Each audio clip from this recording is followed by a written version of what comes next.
ഹരേ കൃഷ്ണ. എല്ലാവർക്കും സുഖമാണെന്ന് വിശ്വസിക്കുന്നു.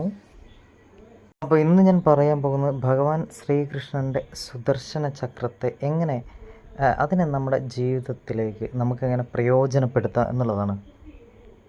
മന്ത്രം എല്ലാവർക്കും അറിയാമായിരിക്കും. മുഴുവനായിട്ടും മന്ത്രം ചൊല്ലേണ്ട കാര്യമില്ല. അതിൻ്റെ ഒരു പകുതി ഭാഗമുണ്ട്. മന്ത്രം ഞാൻ പറയാം. ഓം ക്ലീം കൃഷ്ണായ ഗോവിന്ദായ ഗോപീജനവല്ലഭായ സ്വാഹ. ഇത്ര മാത്രം ചൊല്ലിയാൽ മതി. കൃത്യമായിട്ട് ഞാനൊരു കാര്യം പറയട്ടെ, ഈ മന്ത്രം കൃത്യമായിട്ട് ചൊല്ലിക്കഴിഞ്ഞാലുണ്ടല്ലോ, നിങ്ങൾ ഫ്രീ ടൈമിനൊക്കെ ചൊല്ലിക്കഴിഞ്ഞാൽ ശരിക്ക് വളരെ വ്യക്തമായിട്ട് ആ സുദർശന ചക്രം നിങ്ങളുടെ മനസ്സിലിങ്ങനെ തെളിഞ്ഞു വരും. അത് എൻ്റെ ഒരു അനുഭവമാണ്. അത് സത്യസന്ധമായ കാര്യമാണ്. കൃത്യമായിട്ട് ചൊല്ലുന്ന ആൾക്ക് സ്വപ്ന ദർശനമുണ്ടാകും.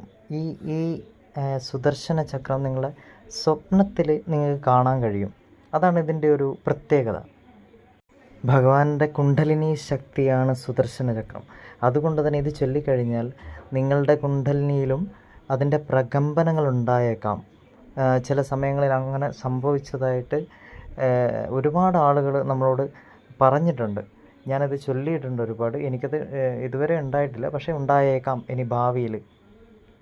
പക്ഷേ ഒരുപാട് നല്ല കാര്യങ്ങൾ നടന്നിട്ടുണ്ട് ജീവിതത്തിൽ. അതായത് നമ്മുടെ തടസ്സങ്ങളെല്ലാം മാറും.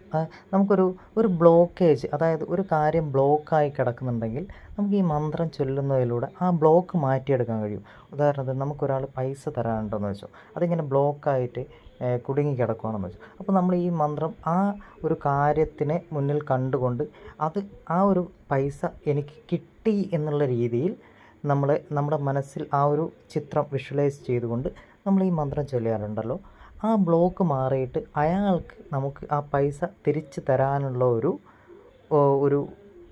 ഇത് അയാളുടെ മനസ്സിലുണ്ടാകും. ആ ഒരു ഗ്യാരണ്ടി ഞാൻ തരാം. ഞാനൊരു ഉദാഹരണം പറഞ്ഞതാണ്. പിന്നെ എന്ന് വെച്ച് കഴിഞ്ഞാൽ നമുക്ക് ഇൻ്റർവ്യൂവിനൊക്കെ പോകുമ്പോൾ ഇത് ഉപയോഗിക്കാം. ഈ മന്ത്രം ചൊല്ലിക്കൊണ്ട് ഇൻ്റർവ്യൂ സ്ഥലത്ത് ഇടത് കാല് വെച്ച് നമുക്ക് ഉള്ളിലേക്ക് കയറാം. എപ്പോഴും ഓർമ്മിക്കേണ്ടത് ഇടത് കാല് വെച്ച് കയറണം. ഇൻ്റർവ്യൂ അതായത് നമ്മുടെ ഓഫീസിലേക്ക് ഡെയിലി നമ്മൾ 10 മണിക്ക് അല്ലേ ഓഫീസിൽ പോകുമല്ലോ. അപ്പോൾ നമ്മൾ ഓം ക്ലീം കൃഷ്ണായ ഗോവിന്ദായ ഗോപീജന വല്ലഭായ സ്വാഹ എന്നും പറഞ്ഞ് ഇടത് കാല് വെച്ചിട്ട് ഓഫീസിലേക്ക് കയറുക. പിന്നെ ഒരാളുടെ മനസ്സ് മാറ്റാനും ഇത് ഉപയോഗിച്ച് വരുന്നുണ്ട്. നമ്മളോട് ദേഷ്യവും ശത്രുതയുള്ള ഒരാളുടെ മനസ്സ് മാറ്റി നമുക്ക് അനുകൂലമാക്കി എടുക്കാനും അവരുടെ രൂപവും നമ്മുടെ മനസ്സിൽ വിചാരിച്ചുകൊണ്ട് നമ്മൾ ഈ മന്ത്രം ചൊല്ലിയാൽ മതി. ഓം ക്ലീം കൃഷ്ണായ ഗോവിന്ദായ ഗോപീജന വല്ലഭായ സ്വാഹ. അപ്പോൾ നിങ്ങൾ നല്ല രീതിയിൽ ഇത് ഉപയോഗിക്കുക, അനുഭവിച്ചറിയുക. എല്ലാവരും സന്തോഷമായിരിക്കുക. Thank you all of U.